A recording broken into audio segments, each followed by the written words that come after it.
వారికి సంజ్ఞలు చేసిరి. ఆ, వారు వచ్చి 2 దోణెలు మునుగునట్లు నింపిరి. చాలు.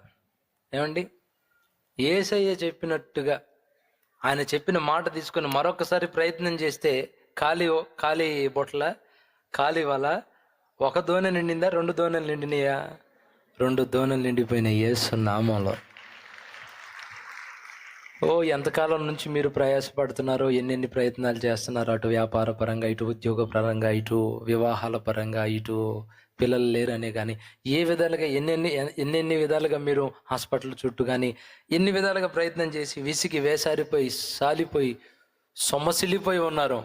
ప్రభు అంటున్నాడు, నీకు నమ్మకం ఉంటే ఇంకొకసారి నేను చెప్తున్నాను, ప్రయత్నం చేసి చూడు.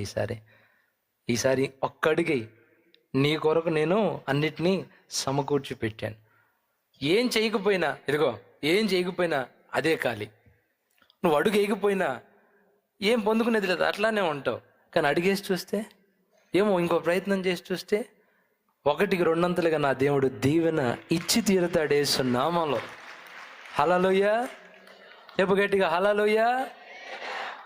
ఆ రోజు వాళ్ళు వల వేయకపోయినా ఖాళీతోనే, ఒకవేళ వాళ్ళు అనుకున్నట్టు వల వేసి చేపలు పడకపోయినా ఖాళీయే కదా, అవునా? నువ్వు ప్రయత్నం చేయకపోయినా అట్లానే ఉంటావు. అట్లా విశ్వాసంతో ఒకవేళ ప్రయత్నం చేస్తే ఒక జీవితంలో చరిత్రాత్మకమైన మలుపు ఒకటి తిరగవచ్చుగా. నీ జీవితంలో తిరగదని ఏమన్నా ఎవరైనా చెప్తారా? దేవుడు అంటున్నాడు, ఇంకొకసారి ప్రయత్నం చేయి, ప్రయత్నం మానుకో మాకు. దేవుడు నీ పక్షాన ఉండి కదలబోతున్నాడు. ప్రయత్నం చేసి చూడు, పోవడం ఎందుకు? ఎన్నోసార్లు ఆధ్యాత్మికంగా కానీ భౌతికంగా కానీ పడి లేచి ఇంకింతే అని అనుకున్నావు. ఇంకొకసారి చూడు అంటున్నాడు ప్రభు. ఇంకొక ప్రయత్నం చెయ్యి. ఇంకొకసారి పేతురు నేలల్లోకి వల విసిరినట్టుగా ఒక్కసారి అడుగు వేసి చూడు. ఈసారి వచ్చేది ఖాళీ కాదు, ఓటమి కాదు, 2 ఆశీర్వాదం, 2 దీవెన, ఊహించని ఆశీర్వాదకరమైన భవిష్యత్తు నా తండ్రి నీ కొరకు రెడీ చేశాడు. నా మధ్య ఇట్లానే వాక్యం చెప్పి అయిపోయి ప్రార్థన చేస్తుంటే ఓ సోదరు వచ్చింది. ఆమె బాధలు చెప్పింది. ప్రార్థన చేసేటప్పుడు వాళ్ళకున్న సమస్యలే కదా చెప్పేది. ఎప్పుడు కలిసినప్పుడల్లా ఎప్పుడైనా ప్రార్థన చేసేటప్పుడు ఆమె బాధలు చెప్పేది, నేను ధైర్యం చెప్తా. ఏం కాదమ్మా, విశ్వాసం ఉంచు, ప్రార్థన చేద్దాం, ప్రభు కార్యం చేస్తాడు అని చెప్తుంటాను. ప్రార్థన చేస్తుంటాను, వెళ్తుంటుంది. ఎప్పుడైనా కలిసినప్పుడు అట్లా. ఆ మధ్య కలిస్తే ప్రార్థన చేసి మళ్ళా సమస్యలు చెప్తే అన్నాను, బాధపడి మాకు లేక, దేవుడు కార్యం చేస్తాడులే, నీ ప్రార్థనలు అన్నిటికీ ఒకరోజు సమాధానం ఉందిలే, ధైర్యం తెచ్చుకో అన్న. ఉంటది, ఎంతవరకు ధైర్యం తెచ్చుకునేదయ్యా అంది. ఎందాక అన్ని ధైర్యం తెచ్చుకునేదయ్యా అంది. అప్పుడు నా మనసులో అనిపించింది, అనలేదులే కానీ ధైర్యం తెచ్చుకోకపోతే కూర్చొని ఏడు, అంతకంటే చేసేదే ఉంది. ముసుకేసుకొని ఏడవడం తప్ప, బాధపడటం తప్ప, చీర తీసుకొని ఫ్యాన్ గురేసుకొని ఓ దారి ఇవ్వడం తప్ప, దిగులతో చింతలతో లేనిపోని రోగాలు తెచ్చుకోవడం తప్ప ఇంకేం చేస్తావు? ఎందాకయ్యా ధైర్యం తెచ్చుకునేది అంది పాపం అక్క. పాపం విసికెత్తింది. ఏసైని బట్టి ధైర్యం తెచ్చుకోకపోతే ఏం చేస్తాం? కూర్చొని బాధపడటం తప్ప, కూర్చొని దిగులు పట్టడం తప్ప ఇంకంతకంటే వేరే దారి ఏమైనా ఉందా? కూర్చోవటం, చింతిస్తూ ఉండటమే, చింతలు పడతా ఉండటమే, బాధపడతా ఉండటమే, దిగులతో రోజులు వెళ్ళబుచ్చుతూ ఉండటమే. ఈరోజు ప్రభు ప్రేమను బట్టి మీకు చెప్తున్నాను, ఈ మాటలు మీకు కొంతమందికి వినేటప్పుడు కూడా ఒకవేళ అలా అనిపించవచ్చు, ఎప్పుడు వింటున్నాము ఇలా, ఎంతకాలం అని నిరాశకు చోటు ఇవ్వ మాకు, ఆందోళనకు చోటు ఇవ్వ మాకు. యేసయ్యను బట్టి ధైర్యం తెచ్చుకో, యేసయ్యను బట్టి విశ్వాసంతో నమ్మకంతో అడుగులు వేయడం నేర్చుకో. ఒక రోజు ఉంది నీ జీవితంలో, నువ్వు కన్న కలలు, నువ్వు చేసిన ప్రార్థనలు, నువ్వు కార్చిన కన్నీటికి నా తండ్రి జవాబిచ్చే ఒక రోజు తప్పకుండా ఉంది. అంతే. ఇది నా దేవుని మాట ఇది. యేసయ్యను బట్టి మనం తెచ్చుకునే ధైర్యం మనకు ఆనందాన్ని, సంతోషాన్ని, నెమ్మదినిచ్చిద్ది.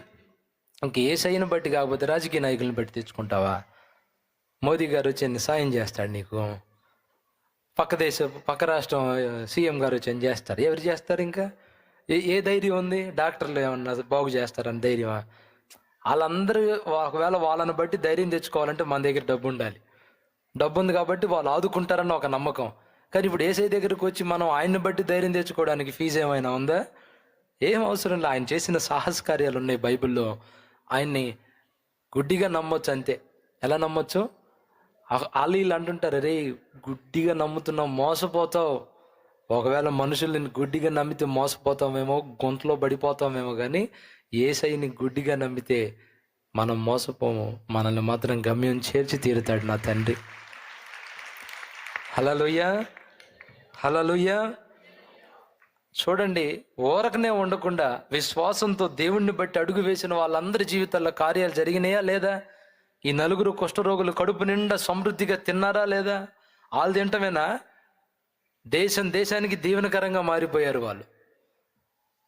తప్పిపోయిన కుమారుడు పందుల దొడ్లోనే ఉండి, నేను పనికిరాను, మా నాన్న నన్ను చేర్చుకోవడానికి అక్కడే కుమిలిపోతూ ఉంటే చచ్చిపోయేవాడు కదా, కానీ తిరిగి వచ్చినందుకు దీవించబడ్డాడు కదా. ఈ పేతురు దేవుడు చెప్పినట్టుగా వల వేసినందుకు ఆశీర్వదించబడ్డాడు కదా. ఇలా జీవితాల్లో కార్యం చేసిన దేవుడు నీ జీవితంలో కూడా చేస్తాడు. ఇక ముందు నువ్వు వేయబోతున్న అడుగుల్లో ఆశీర్వాదాన్ని తప్పకుండా ఇచ్చి తీరుతాడు. నీ ప్రయత్నాల్లో నా తండ్రి విజయం ఇస్తాడు.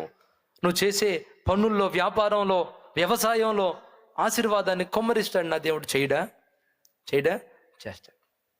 ఆ రోజు వాళ్ళు చేసిన తీర్మానం ఈరోజు మనం చేయాలి. మనం ముందు అడుగులు వేయాలి, ఆగిపోకూడదు. ఎక్కడ ఉన్నామో అక్కడ ఆగిపోతే మరణం తప్ప మరొక దారి లేదు. ఓటమి తప్ప, దిగులు తప్ప, ఆవేదన తప్ప, ఆందోళన తప్ప. నువ్వు ఉన్న చోటనే ఉంటే నీ పరిస్థితులు బాగుపడవు.